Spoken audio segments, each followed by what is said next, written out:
সূরাতুশ শুআরা 61 নম্বর আয়াতে আল্লাহ পাক রব্বুল আলামিন বললেন, ফালাম্মা তারাআল জামআনি ক্বালা আসহাবু মূসা ইন্না লামুদরাকুন। যখন সামনে সমুদ্র, এবার মূসা আলাইহিস সালামের বাহিনী বনী ইসরাইল বলতে আরম্ভ করল, তিন দিক থেকে আক্রমণ, সামনে হলো সমুদ্র, আমাদের যাওয়ার কোনো রাস্তা নাই, আমরা তো পাকড়াও হয়ে গেলাম, ফেরাউন বাহিনীর হাতে আমরা পাকড়াও হয়ে গেলাম। আল্লাহ পাক রব্বুল আলামিন মূসা পয়গম্বরকে জানিয়ে দিলেন, সূরাতুশ শুআরার 62 নম্বর আয়াতে আল্লাহ পাক রব্বুল আলামিন বলেন, ক্বালা কাল্লা ইন্না মাইয়া রাব্বী সায়াহদিন। মূসা আলাইহিস সালাম বনী ইসরাইলকে বলে দিলেন, কখনো নয়, আমরা পাকড়াও হব না, কারণ আমাদের সাথে আল্লাহ আছেন, আল্লাহই আমাদেরকে রাস্তা খুলে দিবেন। সুবহানাল্লাহ, আল্লাহ আমাদেরকে রাস্তা খুলে দিবেন, ঘাবড়ানোর কোনো কারণ নাই। আল্লাহ পাক রব্বুল আলামিন কোরআনে কারীমের ভিতরে জানায়া দিলেন, ফাআওহাইনা ইলা মূসা আন ইদরিব বিআসাকাল বাহর ফানফালাকা فكان كل فرق كالطود العظيم। মূসা আলাইহিস সালামকে বললেন, সমুদ্রের মধ্যে লাঠিটা নিক্ষেপ করো। সমুদ্রে যখন লাঠি নিক্ষেপ করা হলো, আল্লাহ পাক রব্বুল আলামিন সমুদ্রের ভিতরে প্রতিটা কবিলার জন্য ভিন্ন ভিন্ন রাস্তা তৈরি করে দিলেন। অবস্থিত মুহতারাম মুআজ্জাজ হযরতে মুসল্লিয়ানি কিরাম, দিগার হযরতে মুরব্বিয়ান আযম, শুরুতেই আল্লাহ সুবহানাহু ওয়া তাআলার মহান দরবারে অসংখ্য অগণিত শুকর আদায় করি যে মহান আল্লাহ পাক আমাদেরকে অত্যন্ত দয়া করে, মায়া করে, অনুগ্রহ করে, ভালোবেসে প্রতি জুমার নেই এ জুমাও পবিত্র মুহররমের চাঁদে মসজিদে আসার তৌফিক দান করেছেন, আসতে পেরেছি। সে মহান মালিকের দরবারে কালিমাতুশ শুকর অন্তর অন্তঃস্থল থেকে আল্লাহকে খুশি করার লক্ষ্যে ইমানের আওয়াজকে উঁচু করে আল্লাহর মুহাব্বত অন্তরে লালন করে সকলে পড়ছি আলহামদুলিল্লাহ। পবিত্র কোরআনে কারীমের 114খানা সূরা থেকে সূরা তওবার 36 নম্বর আয়াতে কারিমা তেলাওয়াত করেছি। পবিত্র মুহররম মাসের ফাজাইল সম্পর্কে গত জুমাও আলোচনা করা হয়েছিল, এ জুমাও কিছু আংশিক আলোচনা করা হবে। এই মুহররম মাস অত্যন্ত দামি একটি মাস। এই মুহররম মাসে পৃথিবীর ইতিহাসে উল্লেখযোগ্য অনেকগুলো ঐতিহাসিক ঘটনা এই মুহররম মাসে আল্লাহ পাক রব্বুল আলামিন ঘটিয়েছেন। মুহররম মাসের 10টি ঐতিহাসিক প্রেক্ষাপট যেটা কোরআনে কারীমের ভিতরে আল্লাহ পাক উল্লেখ করে দিয়েছেন, আজকে 10টা প্রেক্ষাপট সম্পর্কে আলোচনা করা হবে। আল্লামা বদরুদ্দিন আইনি সহিহ বুখারীর ব্যাখ্যায় কিতাবুস সাওমে বাব ইয়াউমি আশুরা এর ব্যাখ্যায় তিনি এই আলোচনা করেছেন। তিনি উল্লেখ করেছেন, লিআন্নাল্লাহ তাআলা আকরামা ফীহি আশারাতান মিনাল আমবিয়াই আলাইহিমুস সালাম বিআশারি কারামাত। আল্লাহ পাক রব্বুল আলামিন 10 জন পয়গম্বরের 10টি উল্লেখযোগ্য কারামাত মুজিজার মাধ্যমে আল্লাহ পাক রব্বুল আলামিন এই মুহররম মাসে 10 জন পয়গম্বরের ঐতিহাসিক প্রেক্ষাপট এই মুহররম মাসে সংঘটিত হয়েছে। তিনি বলেন, মুহররম মাসে 10 জন পয়গম্বরের যেই কথা উল্লেখ করা হয়েছে মুহাদ্দিসগণ হাদিসের ভিতরে উল্লেখ করেছেন। এর ভিতরে 1 নম্বর হলো মূসা আলাইহিস সালাতু ওয়াস সালাম, ফাইন্নাহু নুসিরা ফীহি ওয়া ফুরিকাল বাহরু লাহু। হযরত মূসা আলাইহিস সালাতু ওয়াস সালামকে আল্লাহ পাক রব্বুল আলামিন সাহায্য করেছিলেন। অফুলিকাল বাহরু লাহু, এবং আল্লাহ পাক রব্বুল আলামিন সমুদ্র থেকে তাকে নাজাত দিয়েছিলেন। হযরত মূসা আলাইহিস সালাতু ওয়াস সালাম এই পৃথিবীতে দুইজন ব্যক্তি আসার ব্যাপারে জন্মের আগের থেকেই মানুষেরা বিরোধিতা করেছে। দুইজন ব্যক্তি আসার জন্মের আগের থেকেই মানুষেরা বিরোধিতা করেছে। একজন হলো হযরত মূসা আলাইহিস সালাম, আর একজন হলো হযরত ইব্রাহিম আলাইহিস সালাম। জন্মের আগের থেকেই তাকে ধ্বংস করার জন্য, কিভাবে আসতে দেওয়া না যায় জন্ম ঠেকানোর জন্য চেষ্টা করা হয়েছে। কিন্তু আল্লাহ পাক রব্বুল আলামিনের কারিশমা, ওয়া মাকারু ওয়া মাকারাল্লাহ আল্লাহু খায়রুল মাকিরিন। যতই চক্রান্তর ষড়যন্ত্র করো, আল্লাহ পাক রব্বুল আলামিন যদি বলেন যে আমি এটা করব, তাহলে পৃথিবীর কারো ক্ষমতা নাই ঠেকানোর জন্য, বাধাগ্রস্ত করার জন্য। আল্লাহ পাক রব্বুল আলামিন হযরত মূসা আলাইহিস সালাতু ওয়াস সালামকে পাঠিয়ে দিলেন। শুধু এভাবেই নয়, যে ফেরাউন মূসা আলাইহিস সালামকে পৃথিবীতে আসার জন্য যাতে না আসতে পারে, এই জন্য অনেক বাচ্চাদেরকে হত্যা করা হয়েছে। অনেক মার পেট ফেরে বাচ্চা বের করে এরপরে তাকে হত্যা করা হয়েছে।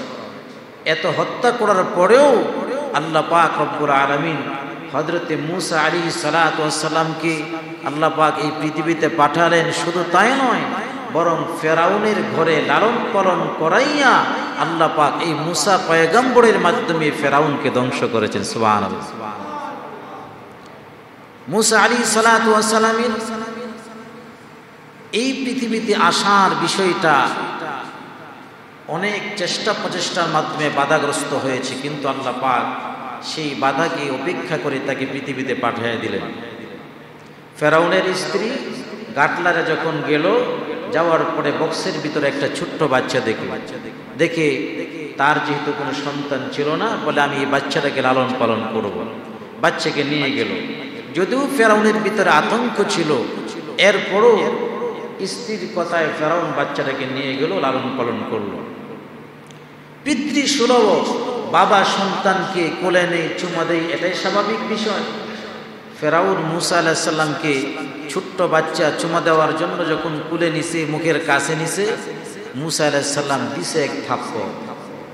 ছোট বাচ্চা, দুধের বাচ্চা, এই থাপ্পড় খাওয়ার পরে ফেরাউনের অবস্থা খারাপ। ফেরাউন জমিনে পড়ে গেছে। হুশ আসার পরে বলতেছে, জল্লাদ কোথায়? আসিয়া বলতেছে, এই মুহূর্তে আবার জল্লাদ দিয়ে কি করবা? করে একে হত্যা করতে হবে। কেন হত্যা করতে হবে? আমাকে থাপ্পড় দিছে। তো তুমি আনা রাব্বুকুমুল আলা বলো, পৃথিবীর সবচেয়ে বড় প্রভু নিজেকে দাবি করো, আর দুধের একটা শিশু বাচ্চার থাপ্পড় সহ্য করতে পারো না? ফেরাউন বলে, আসিয়া থাপ্পড়টা বেকায়দাই দিছে, তোর গালে যদি পড়তো তাহলে তুই বুঝতে থাপ্পড়টার ওজন কত বেশি। পয়গম্বরের থাপ্পড় তো। এরপরও ফেরাউন বলে না, তাহলে কি করতে হবে? তাকে পরীক্ষা করতে হবে। এক পাশে আগুন আর এক পাশে স্বর্ণ রাখা হলো।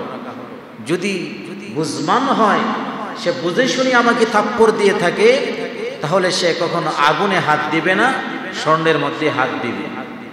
যখন স্বর্ণ আর আগুন সামনে আনা হলো, মূসা আলাইহিস সালাম স্বর্ণের দিকে হাত দিতে চাইছেন, কিন্তু আল্লাহ পাক রব্বুল আলামিন ফেরেশতার মাধ্যমে হাতটাকে ঘোরাইয়া আগুনে নিয়ে গেলেন, এবং কি আগুনের লুকমা মূসা আলাইহিস সালাম মুখে দিয়ে দিয়েছিলেন। সুবহানাল্লাহ। প্রমাণ হয়ে গেল শিশু বাচ্চা বুঝে না। আল্লাহ পাক রব্বুল আলামিন এই যে মূসা আলাইহিস সালাম আগুন মুখে নিয়েছিল, যার কারণে জিহ্বা পুড়ে যাওয়ার কারণে মুখের মধ্যে একটু জারতা ছিল। নবুয়তের দায়িত্ব, রিসালাতের দায়িত্ব যখন তার হাতে আসলো, তখন তার মুখের ভিতরে জারতা থাকার কারণে তার ভাই হারুনকেও নবী বানাইয়া তার সাথী হিসেবে আল্লাহ পাক রব্বুল আলামিন দিয়ে দিয়েছিলেন। এই হলো মূসা আলাইহিস সালাম ছোট্টবেলার থাপ্পড়। যখন তিনি বড় হলেন, ফেরাউনের এক মন্ত্রী অন্যায় করছে, শাসন করার জন্য মূসা আলাইহিস সালাম ফেরাউনের মন্ত্রীকে আরেক থাপ্পড় দিছে। ফেরাউনের মন্ত্রী জায়গায় শেষ। যখন এই সংবাদ যখন ফেরাউনের কানে গেল, এখন তো আর আগের মতন অবুঝ না। আল্লাহ পাকের ঘোষণা অনুযায়ী হযরত মূসা আলাইহিস সালাম দেশ ত্যাগ করলেন। বহুদিন পরে আল্লাহ পাক রব্বুল আলামিন বললেন, আবার সেই ফেরাউনের দেশে চলে যাও, ফেরাউনকে দ্বীনের প্রতি দাওয়াত দিতে হবে, ফেরাউনকে তোমার নবুয়তের উপরে বিশ্বাস স্থাপন করার জন্য তাকে দাওয়াত প্রদান করতে হবে। হযরত মূসা আলাইহিস সালাতু ওয়াস সালাম দাওয়াত দেওয়ার জন্য যখন ফেরাউনের দেশে যখন চলে গেল, এদিক থেকে সর্বশেষ যে ঘটনায় আজকের এই আলোচনার সাথে সম্পৃক্ত, ফেরাউন বাহিনী চিন্তা করলো মূসা বাহিনীকে আর রাখা যাবে না, তিন দিক থেকে আক্রমণ করল। ফেরাউনের প্রায় 13 লক্ষ লস্কর বাহিনীকে মূসা আলাইহিস সালাম এবং তার বনী ইসরাইল বাহিনীর বিরুদ্ধে লাগিয়ে দেওয়া হলো। মূসা আলাইহিস সালাম তার বাহিনীরা তো সামনের দিকে যাচ্ছেন, ওই দেশ থেকে চলে যাবেন। ফেরাউন যেহেতু অবাধ্যতাকে মানে না, এই জন্য আল্লাহর ঘোষণা অনুযায়ী তিনি অন্য জায়গায় চলে যাবেন। ফেরাউন যখন খোঁজখবর পেয়ে যায়, তার বাহিনী পিছনের দিকে ছুটল বাহরিকাল জুম, যে সমুদ্রটাকে আরবিতে বলা হয় বাহরিকাল জুম, এই সমুদ্রের কিনারায় পৌঁছলো। সামনে তো আর কোনো রাস্তা নাই, এখন পিছনে ডানে বামে হলো ফেরাউন বাহিনী। এখন মূসা আলাইহিস সালামের অনুসারীরা যাবে কোথায়? তিন দিক থেকে আটকা পড়ে গেল, সামনে হলো সমুদ্র, যাওয়ার কোনো রাস্তা নাই। সূরাতুশ শুআরা 61 নম্বর আয়াতে আল্লাহ পাক রব্বুল আলামিন বললেন, ফালাম্মা তারাআল জামআনি ক্বালা আসহাবু মূসা ইন্না লামুদরাকুন। যখন সামনে সমুদ্র, এবার মূসা আলাইহিস সালামের বাহিনী বনী ইসরাইল বলতে আরম্ভ করল, তিন দিক থেকে আক্রমণ, সামনে হলো সমুদ্র, আমাদের যাওয়ার কোনো রাস্তা নাই, আমরা তো পাকড়াও হয়ে গেলাম, ফেরাউন বাহিনীর হাতে আমরা পাকড়াও হয়ে গেলাম। আল্লাহ পাক রব্বুল আলামিন মূসা পয়গম্বরকে জানিয়ে দিলেন, সূরাতুশ শুআরার 62 নম্বর আয়াতে আল্লাহ পাক রব্বুল আলামিন বলেন, قال كلا إن معي ربي سيهدين। মূসা আলাইহিস সালাম বনী ইসরাইলকে বলে দিলেন, কখনো নয়, আমরা পাকড়াও হব না, কারণ আমাদের সাথে আল্লাহ আছেন, আল্লাহই আমাদেরকে রাস্তা খুলে দিবেন। সুবহানাল্লাহ, আল্লাহ আমাদেরকে রাস্তা খুলে দিবেন, ঘাবড়ানোর কোনো কারণ নাই। আল্লাহ পাক রব্বুল আলামিন কোরআনে কারীমের ভিতরে জানায়া দিলেন, ফাআওহাইনা ইলা মূসা আন ইদরিব বিআসাকাল বাহর ফানফালাকা ফাকানা কুল্লু ফিরকিন কাত-তাউদিল আযীম। মূসা আলাইহিস সালামকে বললেন, সমুদ্রের মধ্যে লাঠিটা নিক্ষেপ করো। সমুদ্রে যখন লাঠি নিক্ষেপ করা হলো, আল্লাহ পাক রব্বুল আলামিন সমুদ্রের ভিতরে প্রতিটা কবিলার জন্য ভিন্ন ভিন্ন রাস্তা তৈরি করে দিলেন।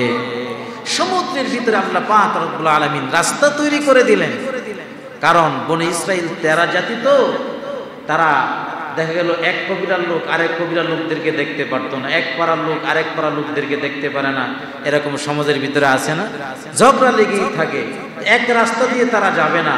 এই জন্য আল্লাহ পাক রব্বুল আলামিন রাস্তা যতগুলো দরকার আল্লাহ পাক রব্বুল আলামিন করে দিলেন।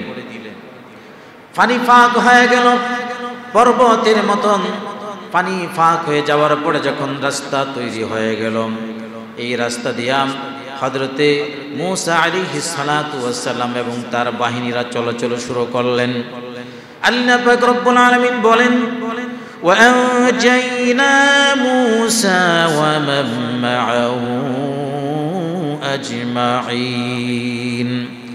মূসা আলাইহিস সালাতু ওয়াস সালাম এবং তার সাথে যারা ছিল সবাইকে আমি আল্লাহ পাক মুক্তির ব্যবস্থা করে দিলাম। সকলেই ওই সমুদ্র পাড়ি দিল। ফেরাউন বাহিনী পিছনের দিকে দেখে, মাশাআল্লাহ কত চমৎকার রাস্তা, ফেরাউন তার লোকদেরকে বলতেছে, তোমরা তো আমার চিনো না, আমি যে কত বড় রব। এই দেখো আমার ইশারায় কত সুন্দর রাস্তা হয়ে গেছে। চাপাবাজির তো একটা সীমা আছে। ফেরাউনের ইশারা নাকি রাস্তা হয়ে গেছে। আসলে রাস্তা কি ফেরাউনের ইশারা হয়েছে না মুসা আলাইহিস সালামের ইশারা হয়েছে? ফেরাউন তার ক্ষমতা তার লোকদেরকে দেখাইলো, চলো এই রাস্তা দিয়ে চলো, মুসা তার বাহিনীরে ধরব। সামনে যখন গেল, ঠিক মাঝখানে যখন গেল, এবার আল্লাহ পাক রব্বুল আলামিন মুসা আলাইহিস সালামকে বললেন, আপনার লাঠিটা উঠিয়ে ফেলেন। লাঠি যখন উঠানো হলো, পানি আগের মতন হয়ে গেল। এবার তো ফেরাউন সহ সব ডুবা শুরু করলো, পানি খাওয়া শুরু করলো। আল্লাহ পাক রব্বুল আলামিন বলেন, আমি মুসা আলাইহিস সালাম এবং তার সাথী সকলকে মুক্তি দান করলাম। সুম্মা আগরাকনাল আখারিন, আর ফেরাউন বাহিনীদেরকে আমি আল্লাহ পাক ডুবাইয়া দিলাম। সূরা ইউনূসের 90 এবং 91 নম্বর আয়াতে আল্লাহ পাক রব্বুল আলামিন বলেন, হাত্তা ইযা আদরাকাহুল গরক قال آمنت أنه لا إله إلا الذي آمنت به بنو إسرائيل وأنا من المسلمين। যখন চতুর্দিক থেকে পানি আক্রাও করল, পানি যখন গ্রাস করল এবং ফেরাউন যখন ডুবতে শুরু করল, একবার ডুবে আর একবার বাসে, আর যখন পানি খায় তখন ফেরাউন ডাক দিয়া বলে, আমি ঈমান আনলাম, বনে ইসরাইল যাদের উপর ঈমান এনেছে আমি মুসলমান হয়ে গেলাম। এবার মুসলমান হয়ে গেছে। এতদিন পর্যন্ত মুসা আলাইহিস সালাম কত দাওয়াত দিলেন, বরং মুসা আলাইহিস সালামকে মারার জন্য চেষ্টা করেছে। আর এখন যখন পানি আসা শুরু হয়েছে, পানি খাওয়া শুরু হয়েছে, এখন তো মুসলমান হয়ে গেছে। আল্লাহ পাক রব্বুল আলামিন জানিয়ে দিলেন, আল এতক্ষণে বুঝি মুসলমান হওয়ার স্বাদ জেগেছে। আকাদ আসাইতা ক্বাবলু ওয়া কুনতা মিনাল মুফসিদিন, ইতিপূর্বে কত নাফরমানি তুমি করেছো, অবাধ্যতা করেছো, তুমি বিশৃঙ্খলা সৃষ্টি করেছো, জমিনের ভিতরে ফাসাদ সৃষ্টি করেছো, অরাজকতা সৃষ্টি করেছো, সন্ত্রাস কায়েম করেছো। মুসা আলাইহিস সালাম, ফেরাউন যখন বলে আমি মুসলমান, আল্লাহ বলতেছে কি, ওয়া কুনতা মিনাল মুফসিদিন, তুই মুসলমান না, তুই হলো সন্ত্রাস। যখন ফেরাউন এইভাবে কাকুতি মিনতি শুরু করলো, ফেরেশতা তার সামনে একটা কাগজ ধরে দিলেন, একটা কাগজ ধরে দিলেন যে মামলার রায়টা কার মাধ্যমে হয়েছে। ফেরাউন একবার, আসল কথা হলো ফেরাউন রাতের বেলায় আল্লাহর ইবাদত করত, আর দিনের বেলা নিজেকে রব হিসেবে দাবি করত। রাতের বেলায় আল্লাহকে বলতো, আল্লাহ তুমি তো জানো যে আমার আসলে কিছুই নাই, তুমি সব, তুমি ছাড়া কিছুই নাই, তবে দুনিয়াতে আমি ক্ষমতা চাই, আমাকে ক্ষমতা দাও। আল্লাহ ফেরাউনের মতন ব্যক্তিকেও মাহরুম করে নাই। একবার একজন ব্যক্তি একটা চিরকুর সামনে নিয়ে আকাশের ফেরেশতা মানুষ বেশে ফেরাউনের কাছে আসলো। আয়েশা বলতেছে, আচ্ছা বলেন তো, কোন ব্যক্তি যদি তার মালিকের অবাধ্যতা করে, মালিকের খাওয়ার পরে পড়ার পর যদি মালিকের অবাধ্যতা করে, তাহলে তার কি শাস্তি হওয়া দরকার? ওরে তার শাস্তি হলো এই সমুদ্রের মধ্যে তাকে চুবাইয়া মারতে হবে। এটা কি আপনার রায়? বল, হ্যাঁ এটা আমার রায়। তাহলে একটু এই কাগজের ভিতরে এই রায়টার স্বাক্ষর দেয়া দেন। যখন স্বাক্ষর দেয়া দিল, বাস শেষ, এতটুকু শেষ। ফেরেশতা তখন যখন ফেরাউন ডুবে, তখন ফেরাউনের সামনে ফেরাউনের দেওয়া রায়টাই তাকে বলতেছে, আপনার মালিক তো একজন ছিল, আপনি মালিকের অবাধ্যতা করেছেন, আর আপনার রায় হলো কোন ব্যক্তি যদি মালিকের অবাধ্যতা করে তাকে এই নদের ভিতরে চুবাইয়া মারতে হবে। সুতরাং আপনার রায় অনুযায়ী আপনার মৃত্যুদণ্ড কায়েম হয়ে গেছে। সুবহানাল্লাহ। আমার ভাইয়ারা, আল্লাহ পাক রব্বুল আলামিন ফেরাউনকে তার বাহিনী সহ ডুবাইয়া মারলেন, আর মুসা আলাইহিস সালাতু ওয়াস সালাম আর বনি ইসরাইলকে আল্লাহ পাক রব্বুল আলামিন তাদেরকে সমুদ্রের অপরে পার করে দিলেন। আল্লাহ পাক রব্বুল আলামিন যেই দিনটাতে মুসা আলাইহিস সালামকে মুক্তির ব্যবস্থা করেছিলেন, ওই দিনটাও ছিল মুহররমের 10 তারিখ আশুরার দিন।